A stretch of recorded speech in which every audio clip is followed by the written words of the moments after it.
ప్రియులారా, మన ప్రభు అయిన యేసు క్రీస్తు నామంలో మీకు శుభోదయం. ఆయనను గూర్చి అనుదిన ఆత్మీయ ఆహారం, నవంబర్ 30 ప్రభుదినం. నేటి మన ధ్యాన లేఖనం ఫిలిప్పీయులకు వ్రాసిన పత్రిక 2వ అధ్యాయం 11వ వచనం. దేవుడు ఆయనను అధికముగా హెచ్చించి ప్రతి నామమునకు పైనామమును ఆయనకు అనుగ్రహించెను. వ్యాఖ్యాన అంశం: యేసు క్రీస్తు హెచ్చింపబడుట. వ్యాఖ్యాన అంశం: యేసు క్రీస్తు హెచ్చింపబడుట.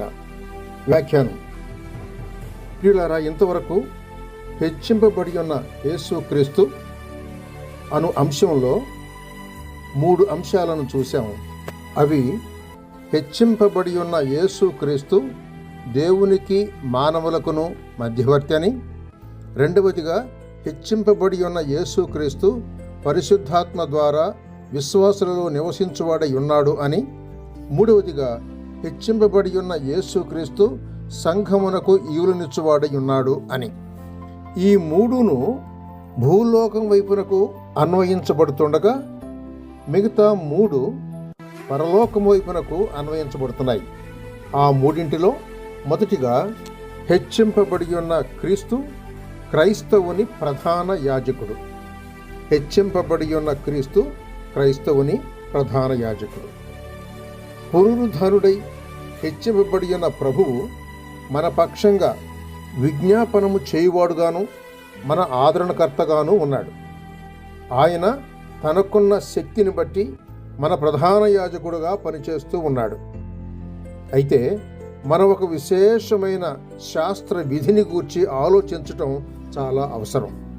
ఆ విధి ఏదంటే, ఆయన మన ఆరాధనను, మన స్తుతులను దేవునికి సమర్పింపవలెను.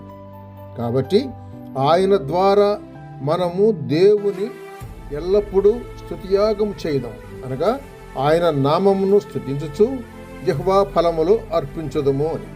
హెబ్రీయులకు రాసిన పత్రిక 13వ అధ్యాయం 15వ వచనం చూడండి. దేవునికి మనం అర్పించే సేవలన్నీ, అనగా మన స్తుతులు, ఆరాధన, ప్రార్థనలు, ఇవన్నీ అపూర్ణములు, అనగా ఏదో ఒక లోపం కలవిగా ఉంటాయి.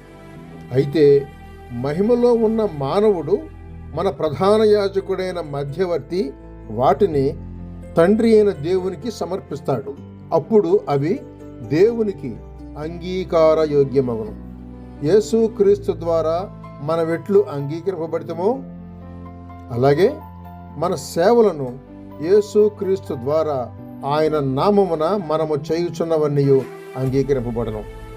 ఎఫెసీయులకు రాసిన పత్రిక 1వ అధ్యాయం 6వ వచనం ధ్యానించండి. సశేషం సహోదరుడు ఎం. డేవిడ్సన్.